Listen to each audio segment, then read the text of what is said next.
제가 일병 달 때, 일병이 뭐냐면 짝대기 2개, 일병인데요. 일병 달 때 그 소대장 전령을 했었어요. 전령이 뭐냐면 소대장 심부름꾼 하는 사람이에요. 그래서 조그마한 무전기 하나 들고 다니면서 그 중대장님이 뭔가 지시를 하면 그거를 전달해주거나 아니면은 소대장님 군화를 닦아주거나 아니면 소대장님 밥을 타주거나 이게 이제 전령이 하는 역할이었는데 제가 시작하고 얼마 안 돼서 금방 잘렸어요. 왜 잘렸냐면 하필이면 그때 그 소대장이 제 대학교 후배였어요. 자그마치 3년 후배가 소대장으로 이제 그 밥풀 하나 딱 달고 소대장을 딱 들어온 거예요. 그러니까 이 친구가 저를 전령으로 부려먹기가 편치 않았던 거죠. 그러니까 금방 제가 잘렸는데 어쨌든 그 잠깐 동안이지만 제가 전령을 하면서 다른 어떤 병사들보다 이 소대장에 대해서 잘 알게 되었어요. 좀 실망스러운 경험이었는데 한 번은 저희가 중대 훈련을 하게 됐는데 중대 안에 소대가 몇 개가 있잖아요. 훈련을 막 하는데 중대장님이 명령을 하다는 거예요. 저희가 3소대였는데 3소대는 어느 지점으로 가서 그 고지를 점령해라. 미리 이제 지도 같은 걸 다 주고 표시를 다 해놨죠. 그래서 제가 그 명령을 받아가지고 소대장님께 공격 앞으로 하랍니다. 그래서 이제 열심히 그 지도에 나와 있는 대로 그 산을 향해 병사들과 함께 돌격 앞으로를 하게 되었어요. 근데 좀 분위기가 이상해요. 가도 목표 지점에 딱 도달하면 깃발을 올리고 그 다음에 그냥 훈련이 빨리 끝나야 되는데 가도 이상한 데로 자꾸 가는 거예요. 지도에 나와 있는 지형이랑 이게 좀 잘 맞지가 않아요. 그래서 소대장님께 한번 물어봤어요. 이게 진짜 맞는 거냐고. 그때 이 친구는 이제 장교 훈련 끝나고 금방 온 친구라 사실 이 친구가 아는 게 아무것도 없어요. 일병보다 잘 몰라요. 근데 또 일반 사병들보다는 조금 자기가 장교니까 뭔가를 좀 잘한다는 것을 좀 보여줄 필요가 있었던 것 같아요. 여기가 확실하다고. 내 말만 듣고 따라오라고. 그래서 그 산을 열심히 달려 올라가는 거예요. 나중에 알고 보니까 그 산이 아니었어요. 중대장님이 무전에다 대고 막 소리를 지르고 막 욕을 해대는데 소대장 바꿔 그래서 제가 바꿔드리더니 한참 혼나더라고요. 근데 제가 실망했던 거는 그 지도를 못 봤다는 게 실망스러운 게 아니라 나중에 뭐라고 그 친구가 이야기를 했냐면 자기가 잘못해놓고서는 작전이 바뀌었다. 그래서 우리가 다시 저 산으로 옮겨가야 한다고 이제 소대원들한테는 이야기를 하는. 제가 그 모습을 보고 참 실망스러웠어요. 그때부터 저희 소대는 가다가 뭐가 잘 안 되면 이 산이 아닌 게벼 이런 말을 자주 하게 되었고 훈련 가다가 누구도 앞서서 가지 않으려고 해요. 왜냐하면 한참 산 꼭대기 갔다가 이 산이 아닌 게벼 그러면 제일 열심히 간 사람이 제일 힘들어요.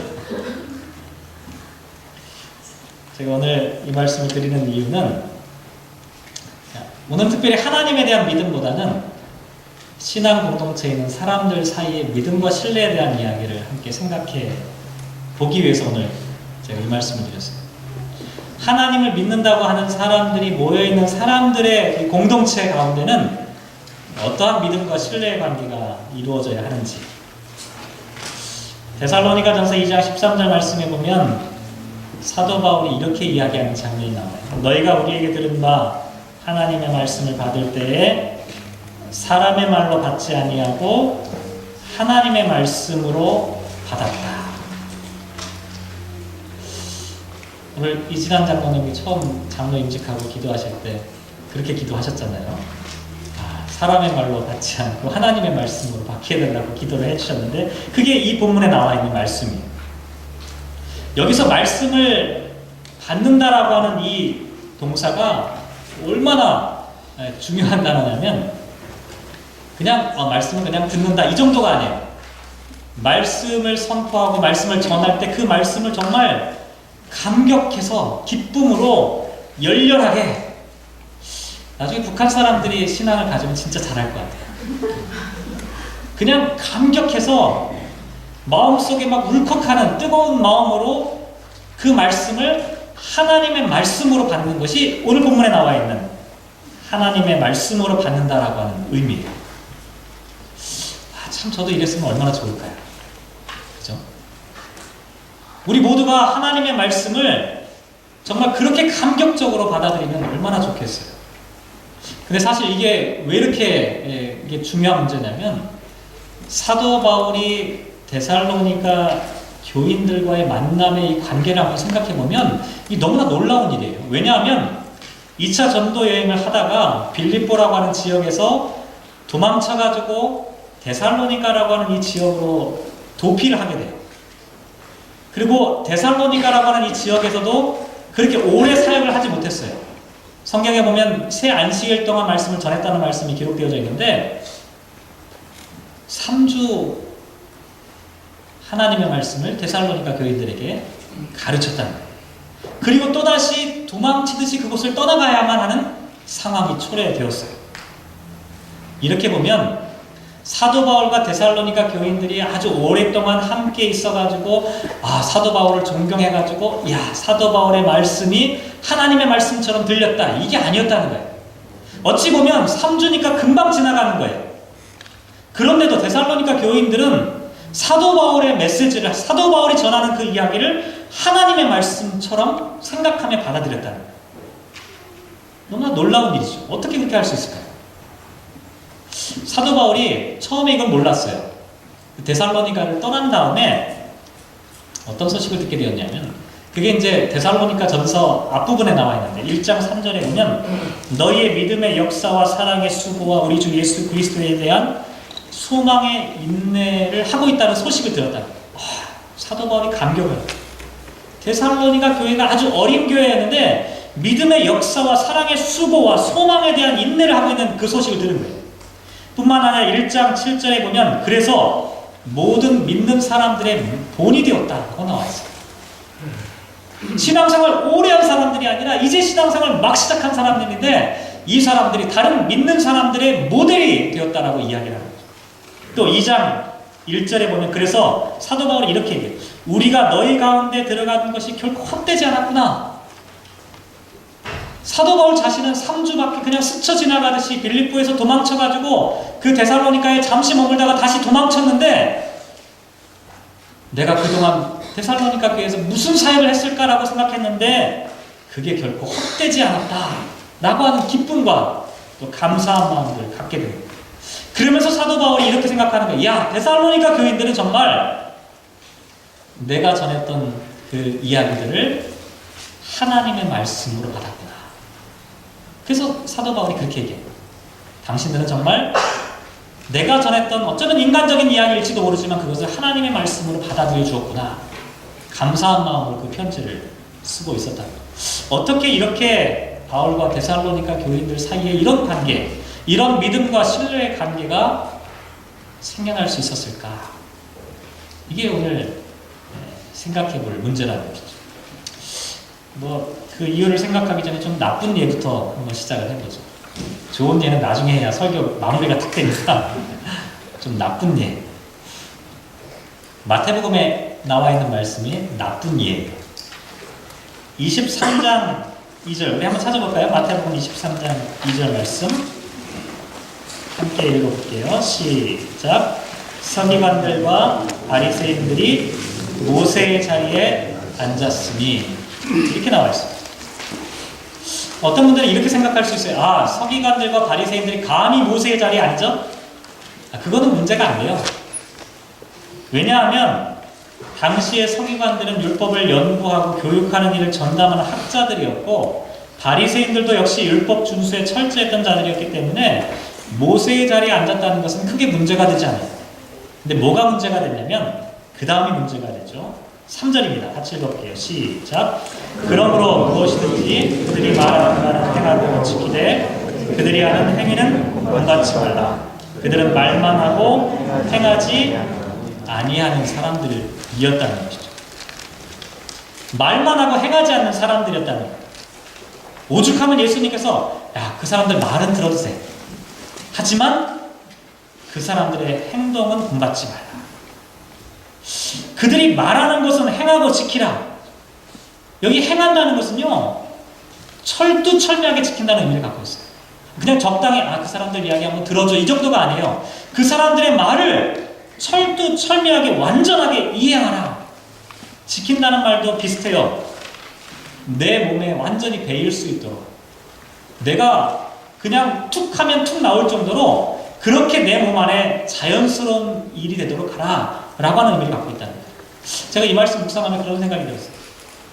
세상에는 참 네 종류의 사람이 있을 것 같아요. 하나는 참된 진리를 알 뿐만 아니라 참된 진리에 합당하게 사는 사람이 있을 것 같고, 두 번째는 참된 진리를 알지만 거기에 합당하지 않게 합당하게 살지 못하는 사람이 있을 것 같고, 세 번째는 참된 진리를 모르지만 그럼에도 불구하고 바르게 사는 사람이 있을 것 같고, 마지막 네 번째는 참된 진리도 모르고 온전한 삶도 살지 못하는 사람이 있을 것 같아요. 그 중에서 오늘 나와 있는 사람들, 바리새인들과 서기관들은 두 번째 해당되는 사람들인 것 같아요. 참된 진리를 알지만, 그렇잖아요. 그러니까 예수님께서 그들이 하는 말은 완전히 지키라라고 말씀하셨거든요. 바리새인들과 서기관들이 진리를 몰랐던 것이 아니라 진리를 알았던 거예요. 그런데 그들은 진리에 합당하게 살지 못했다는 것이죠. 우리가 흔히 이렇게 생각하기 쉬워요. 저 사람 행동하는 거 보니까 나는 그 사람의 말도 믿지 못한다. 물론 맞는 얘기예요. 그런데 잘못된 사람의 행동이라 할지라도 그 사람이 말하고 있는 것 자체가 틀렸다라고 이야기할 수는 없다는 거예요. 때때로는 그들의 행동은 문제가 있지만 그들이 말하는 것은 맞을 수가 있어요. 그러니 그 말을 구별해서 우리가 인정하고 수긍하는 것도 필요하겠다라고 하는 생각들을 해볼 수가 있다는 것이죠. 어쨌든 바리새인들과 서기관들은 자기들이 말하고 가르치는 것을 제대로 지키지 못할 뿐만 아니라 4절로 넘어가 보면 어떤 이야기가 나와 있냐면, 무거운 짐을 묶어 사람의 어깨에 지우되 자기는 이것을 한 손가락으로도 움직이려 하지 아니한다 라고 이야기합니다. 자기는 손가락 하나 움직이지 않는, 까딱하지 않는 거예요. 그러면서 다른 사람의 어깨, 손가락과 어깨가 완전히 대조가 되죠. 자기는 손가락 하나 움직이지 않으면서 다른 사람에게는 어깨를 짓누르는 거예요. 이것은 뭐냐면 다른 사람에게 율법의 멍에를 씌우는 거예요. 다른 사람을 노예로 전락시키는 것이 바리새인들과 서기관들의 모습이었다는 거죠. 제가 얼마 전에 이 성경 말씀 새벽기도 시간에 묵상하면서 그런 생각했어요. 오늘날 바리새인들과 서기관이 되기 쉬운 사람이 과연 누굴까? 목사가 되기가 제일 쉽다라고 말씀을 드렸어요. 교회 오래 다닌 사람들이 되기가 쉬워요. 중직자들이 되기가 쉬워요. 자칫 잘못하면 외식하고 위선을 행하며 살아가기가 참 쉽다는 것이죠. 아무래도 저는 앞에서 설교를 해야 되잖아요. 그러니까 사람들 눈에 보이잖아요. 그러니까 사람들을 의식하기 쉬워요. 말씀이 즐거워서 말씀대로 준행하는 것이 아니라 그저 설교를 위한 설교를 준비해야 될 때도 때로는 생길 수밖에 없다는 것이죠. 내 자신도 확신하지 못하지만 때때로는 믿음이라고 하는 이름 아래 설교를 해야 될 때도 생겨날 수가 있다는 것이죠. 이렇게 되면 어떻게 될까요? 아무리 거룩한 포장을 갖고 하나님의 말씀이라고 선포해도 사람들에게는 그것이 하나님의 말씀으로 들리지 않는다는 거예요. 자기 자신은 손가락 까딱 하나 하지 않으면서 다른 사람들을 향해 무거운 율법의 멍에를 씌우면, 율법의 노예로 만들면 자기도 하나님 나라에 들어가지 못할 뿐만 아니라 다른 사람들조차도 하나님 나라에 들어가는 것을 가로막는 그와 같은 일을 할 수밖에 없다는 것이죠. 그래서 예수님은 그런 사람들의 이야기를 쭉 하시다가 8절 말씀 한번 보실까요? 8절 말씀, 마태복음 23장 8절, 맨 첫머리에 뭐라고 시작하고 있냐면, 그러나 너희는, 참 이게 중요한 단어입니다. 8절을 시작하고 있는 그러나 너희라고 하는 이 단어가 9절, 10절, 11절, 12절 모든 앞머리에 들어간다고 생각하시면 딱 맞아요. 다시 말씀드리면 바리새인과 서기관들은 이렇지만 그러나 너희들은 그렇게 살면 안 된다라고 얘기하는 거예요. 그러나 너희는 먼저 8절에 보면 뭐라고 말씀하고 있습니까? 랍비라 칭함을 받지 말라. 9절에 말씀 보면 역시 그러나 너희는 땅에 있는 자를 아비라 하지 말라. 이것은 가족관계를 부정하는 그런 말씀이 아니에요. 누구도 하늘에 계신 아버지보다 더 위대한 스승이 될 수 없다라고 하는 것을 가르쳐주는 의미예요.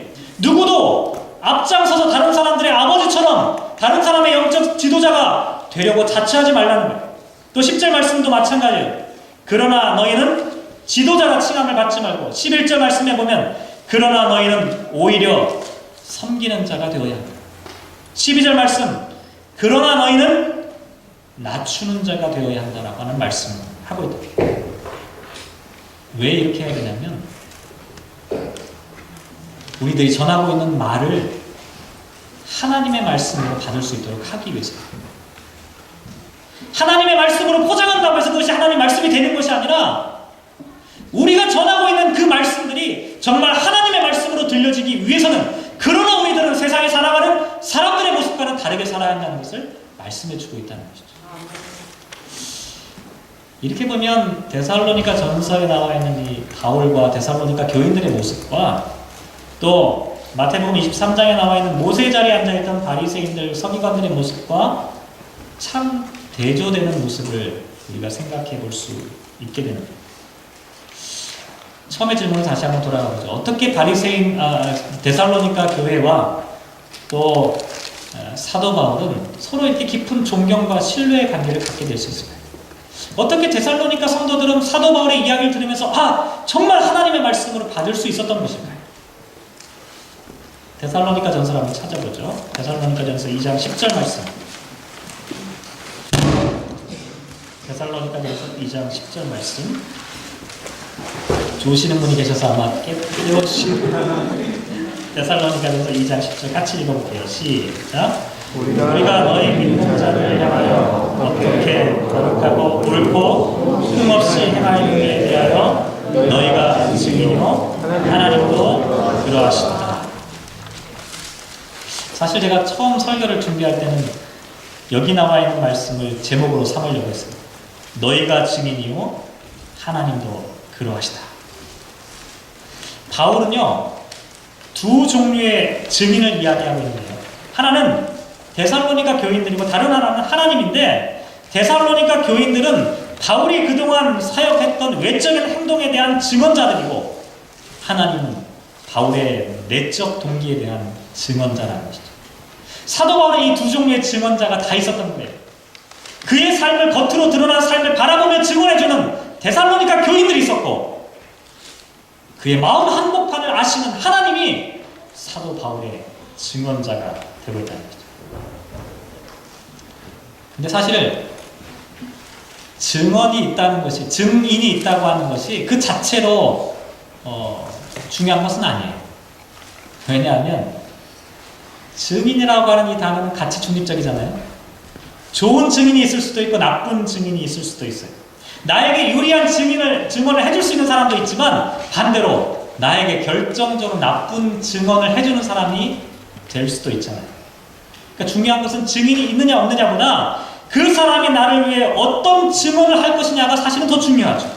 근데 바울은 어떻게 고백하고 있냐면 데살로니가 교인들이 나를 향해 어떻게 증언해 줄지 나는 확신한다는 거예요. 내가 어떻게 거룩하고 옳고 흠없이 행하였는지를 그들은 나를 위해 증언할 것이라고 하는 믿음과 확신을 갖고 있었다는 거죠. 바울이 이렇게 강한 확신을 가질 수 있었던 것은 그 앞에 이유가 나와 있어요. 2장 3절 말씀에 보면 우리의 권면은 간사함이나 부정에서 나는 것이 아니요 속임수로 하는 것이 아니라고 말하고 있고 4절 말씀에 보면 사람을 기쁘게 하려 함이 아니요 오직 우리의 마음을 감찰하시는 하나님을 기쁘게 하려 했고 또 5절 말씀에 보면 아첨하는 말이나 탐심의 탈을 쓰지 아니하였다라고 이야기를 합니다. 또 6절 말씀에 보면 사람에게서는 영광을 구하지 아니하였다라고 사도 바울은 스스로 고백하고 있다는 것이죠. 사도 바울은 그동안 자기가 짧지만 데살로니가 교인들과 함께 목회했던 이 과정들을 돌아보며 당신들이 나의 삶을 보았으니 나를 위해 이렇게 증언할 수 있지 않겠느냐라고 이야기하고 있는 것이죠. 말씀을 묵상하는데 참 바울이 부럽더라고요.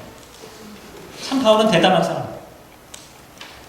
하나님과 데살로니가 교인들이 자기를 위해 그렇게 증언해 줄 것이라고 확신하고 있다는 거죠. 여러분 어떠신가요? 여러분의 옆에 있는 분이 여러분의 증언자가 될 수가 있을까요? 여러분을 위해서 뭐라고 증언해 주실 것 같으세요? 앞에 계신 분, 뒤에 계신 분을 한번 보세요.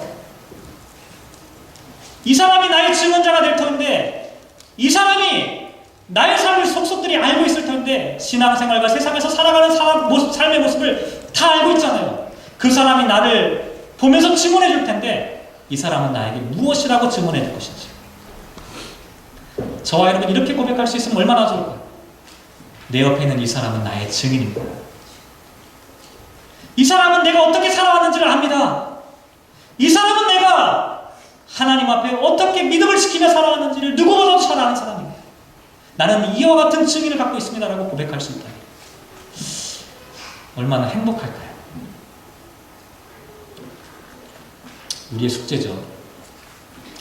오늘 또 다른 하나 이야기가 여호수아서에 나와 있는 말씀을 통해서 한번 생각해 보는 거예요. 오늘 메인 이야기는 사실 여기부터 시작이에요. 여호수아서 본문 말씀 한번 펼쳐 놓으시고 함께 말씀을 따라가 보도록 한번 하죠. 여호수아서 3장 말씀은 크게 이런 말씀이에요. 이스라엘 백성들이 광야를 지나서 마지막 약속의 땅 건너가는 그 마지막 관문에 놓여있는 상태입니다. 요단강을 건너가는 장면인데, 공교롭게도 여호수아서 3장과 4장에 모두 요단을 건너 약속의 땅에 들어가는 이야기가 길게 기록이 되어져 있습니다. 3장과 4장을 다 찾아보면 강을 건넌다라고 하는 단어가 무려 22번이나 기록되어 있습니다. 강을 건넌다. 강을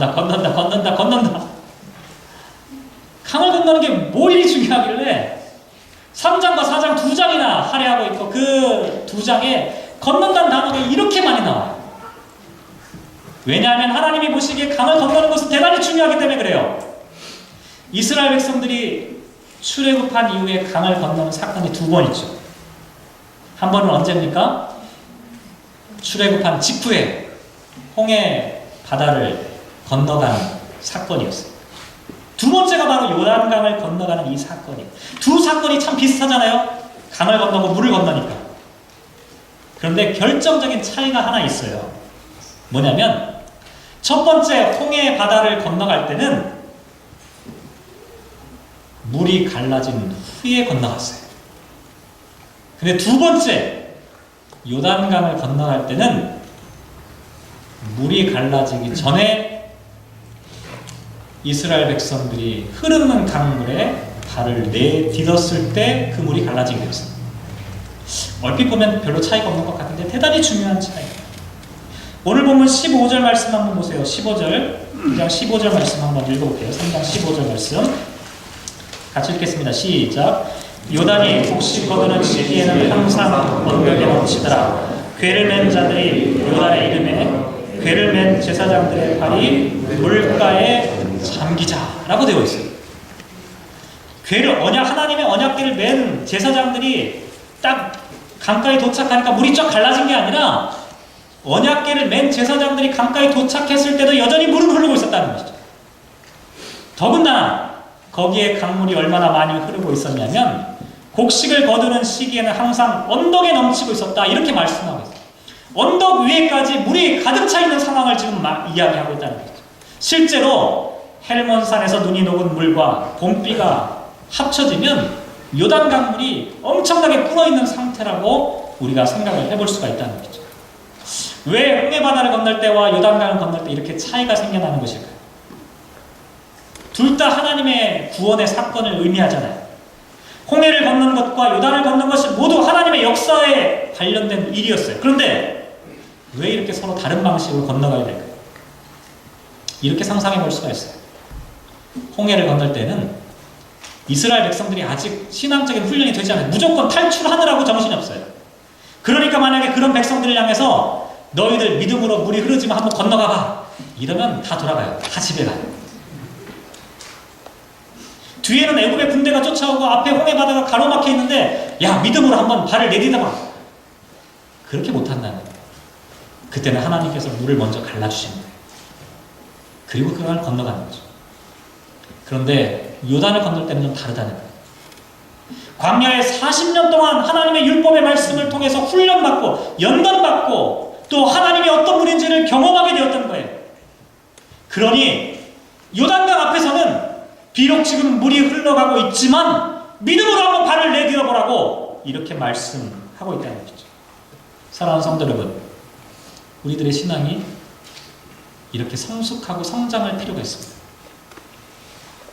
날마다 성장하지 않으면 안 돼요. 근데 어떻게 성장하는 것이냐면 늘 홍해바다가 갈라지는 기적만을 기도하는 것은 성장하는 것이 아닙니다. 처음에는 그렇게 신앙생활 할 수 있어요. 내 눈앞에 먼저 홍해바다를 갈라주시면 내가 가겠습니다라고 그렇게 기도할 수가 있어요. 그런데 신앙생활을 해나가는 우리들의 삶의 과정을 통해 우리는 하나님을 알게 됐어요. 하나님이 어떤 분인지를 깨닫게 되었어요. 그러면 어떻게 되냐면 하나님 비록 요단강이 갈라지지 않을지라도 내가 당신의 말씀에 의지하여 그 흐르는 강물에 발을 내딛겠습니다라고 고백하고 결단하는 모습으로 성장해야 한다는 것이죠. 근데 이 말씀 가운데 또 하나 좀 생각해 볼 건 뭐냐면 여호수아가 이렇게 이스라엘 백성들 요단강으로 건너갈 수 있도록 인도하는 그 과정 가운데 아주 중요한 이 표현들이 언급들이 기록되어져 있는데 9절 말씀 한번 다시 한번 돌아가 보시죠. 3장 9절 말씀 보시면 같이 읽겠습니다. 시작. 여호수아가 이스라엘 자손에게 이르되 이리 와서 너희의 하나님 여호와의 말씀을 들으라 하고. 이리 와서, 이게 구약성경에 나와 있는 이 동사들은 대단히 중요한 단어들이 많은데 이 단어는 가까이 끌어당기는 거예요. 지금 이스라엘 백성들이 요단강을 앞에 두고 있을 때 지금 여호수아가 이스라엘 백성들 향해 이리 와라 하고 끌어당기는 과정이에요. 그 다음에 10절 말씀 한번 보시죠. 10절 읽겠습니다. 시작. 또 말하되 살아계신 하나님이 너희 가운데 계시다 라고 하는 말씀. 여기 보면 9절과 10절의 중요한 단어를 지금 이야기하고 있는데 9절에는 이스라엘 백성들을 향해 너희들이 이리 와라, 하나님의 구원의 역사 가운데 가까이 나오라라고 여호수아가 그들을 끌어당기는 장면이고 10절에 나와 있는 살아계신 하나님이 너희 가운데 계신다, 여기 카라브라고 하는 이 히브리어 단어를 쓰고 있는데요. 이거는 방금 전에 말씀드린 이리 와서라고 하는 단어와 같은 의미로 그렇게 되어 있는 표현이에요.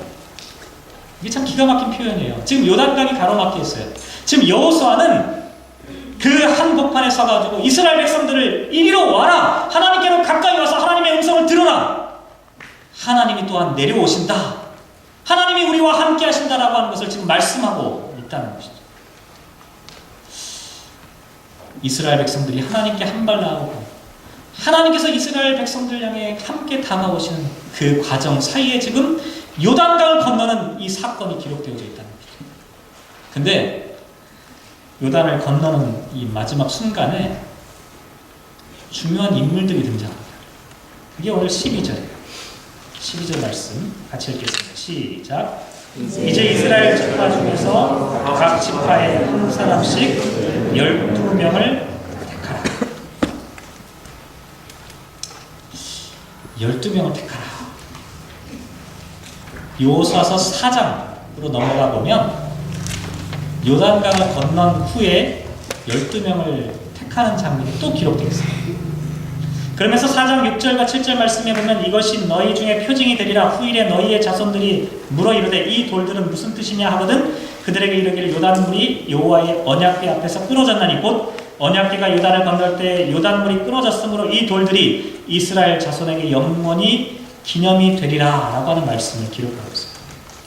4장에 나와 있는 말씀은 분명히 요단강을 건넌 후에 일어난 사건이에요. 이게 무슨 이야기냐면 요단강을 건넌 다음에 요단강 속에 있는 돌멩이를 하나씩 12명을 뽑아가지고 한 명씩 돌멩이를 하나씩 들고 오도록 한 거예요. 그래서 이 돌멩이를 꺼내가지고 이스라엘 백성들이 요단을 건넜다는 것을 기념하는 표징이 되도록 하라라고 하는 말씀을 해주신 이야기예요. 그런데 3장 12절에 나와 있는 말씀은 조금 달라요. 제가 이 말씀을 지난 한 주간 동안 이리저리 묵상하고 자료도 찾아보고 고민을 해봤는데 3장 12절에 나와 있는 이 말씀은 요단을 건너기 전에 있었던 일이었어요. 요단을 건너가기 전에 12명을 택하라고 하는 말씀이 먼저 있었다는 거예요. 4장 1절부터 나와 있는 이야기는 요단을 건넌 후에 12명을 또다시 택하는 거예요. 그러니까 요단을 건너가기 전과 요단을 건넌 후에 모두 12명의 사람들을 각 지파에서 한 명씩 뽑아냈던 일들을 했다는 것이죠.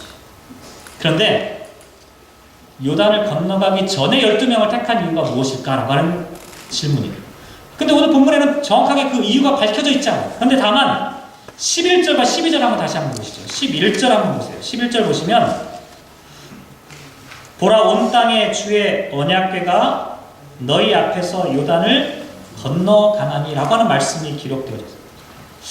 너희 앞에 건너간다라고 하는 표현이 되어 있는데 제가 주석과 여러 가지 자료를 찾아보니까 11절에 나와 있는 너희 앞에 건너간다라고 하는 것이 보통은 어떻게 해석하냐면 언약궤가 먼저 건너간다라고 하는 것을 나타내는 표현으로 되어 있어요. 근데 어떤 자료를 찾아보니까 12절도 역시 해당된다라고 이렇게 이야기를 하고 있다.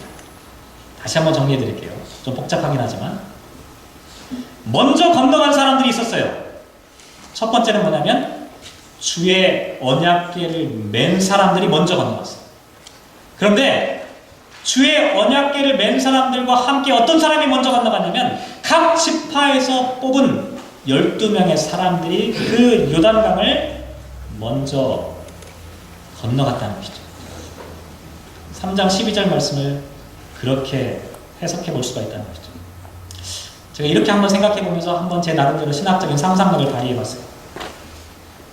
정확히 맞을진 안 맞을진 잘 모르겠지만 제사장들이 언약궤를 메고 이스라엘 백성들은 그 뒤를 따르고 요단강 앞에 한 걸음 한 걸음 다가왔어요. 드디어 제사장들은 용기를 내어서 한 발 한 발 요단강 물로 들어가기 시작했어요. 요단강 물은 깊었어요. 언덕 위에까지 물이 차오르고 있었거든요. 목숨을 걸지 않으면 요단강에 내디딜 수 없는 그런 상황이었어요. 제사장들은 하나님의 제사장이기 때문에 목숨을 걸고 그곳을 들어가는 거예요. 백성들은 요단강 물을 보면서 두려워했어요. 누구도 그 강에 발을 담그지 못하고 있었어요. 그때 하나님 여호수아를 통해서 12명의 사람들을 뽑으라고 말씀하십니다. 12명의 사람이 먼저 그 강물에 발을 함께 딛기 시작합니다. 그렇게 12명의 사람이 그 강에 발을 딛자 강물이 그쳐지고 이스라엘 백성들은 그 뒤를 따라서 함께 건너가게 되었던 거죠. 이스라엘 백성들이 다 강을 건넌 다음에 또다시 12명을 택하라고 말씀하셨어요. 너희들이 다 건넜으니까 그 강에서 돌멩이 하나씩을 건져다가 기념으로 삼아라. 표징으로 삼아라.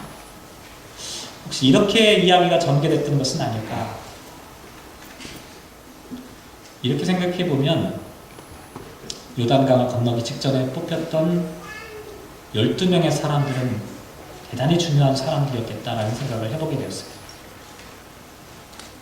12명이 건너지 못했다면 뒤에 있는 백성들도 건너지 못했을 거예요.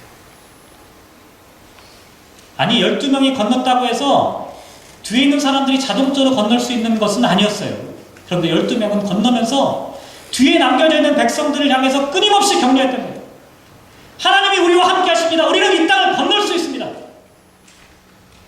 흐르는 강물에 발을 디디며 한 발 한 발 걸어가는 12명의 사람이 있었다는 것이죠. 신앙의 공동체 가운데 우리는 어떤 사람일지 한번 생각해 봤으면 좋겠습니다.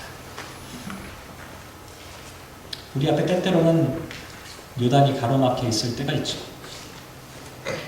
그때 우리는 어떤 모습으로 서 있는 사람들이냐는 것이죠. 데살로니가 교인들도 역시 요단 강물 앞에 가로막혔던 사람들이었어요. 그 강을 먼저 건너고 있었던 사도 바울을 바라보면서 그 강을 함께 건너갈 수 있는 용기를 얻게 됩니다. 그 사람들은 사도 바울의 이야기를 하나님의 말씀으로 듣는 믿음과 신뢰를 함께 나누고 있었죠. 근데 불행하게도 늘 그런 것은 아니었어요. 사두개인들과 바리새인들은 자기도 그 땅에 들어가지 않을 뿐만 아니라 다른 사람들조차도 들어가지 못하도록 가로막고 있는 사람들도 역시 존재하고 있었다는 것이죠. 신앙의 공동체 안에 우리는 과연 어떤 사람으로 서 있을까요? 우리는 다른 사람들에게 믿음과 용기를 주는 사람으로 서 있을까요? 아니면 다른 사람들에게 율법에 멍에를 씌우며 그렇게 다른 사람을 힘들게 하는 사람으로 서 있을까요? 간절히 바라기는 저와 여러분이 요단강을 먼저 건너갔던 언약궤를 메었던 제사장일 뿐만 아니라 그 제사장들과 함께 그 요단강을 건너갔던 12명의 사람들이 되었으면 참 좋겠습니다. 함께 건너가며 뒤에 남겨있는 사람들을 향해 우리 함께 건넙시다. 믿음으로 하나님 나라를 향해 나아갑시다 라고 말할 수 있는, 그리하여 우리 모든 사람들이 함께 가슴 벅차게 요단강을 건너갈 수 있는 그 어떤 사람들이 다 되었으면 좋겠습니다. 우리의 신앙 공동체 앞에 때로는 요단강물이 가로막혀 있을지라도 사랑하는 성도 여러분, 하나님이 택한 하나님의 사람들, 하나님의 믿음의 용기를 갖고 있는 저와 여러분들이 함께 그 땅을 향해 나아가며 하나님의 모습을 보여줄 때 사람들은 우리들의 이야기가 아니라 그 우리들의 말 속에 담겨있는 하나님의 음성을 듣게 된다는 것이죠. 세상 사람들이 우리를 바라보며 우리의 이야기 가운데 담겨있는 하나님의 음성을 듣게 된다는 것이죠. 사랑하는 성도 여러분, 교회는 하나님의 말씀을 선포하는 것입니다. 성도들은 하나님의 이야기를 하는 것입니다. 우리가 하나님의 이야기를 함께 나눌 수 있는 믿음의 신앙 공동체가 되었으면 참 좋겠습니다. 이 한 주간 동안 저와 여러분이 요단강을 건너가는 사람들 되시기를 주님의 이름으로 부탁을 드립니다. 기도하겠습니다.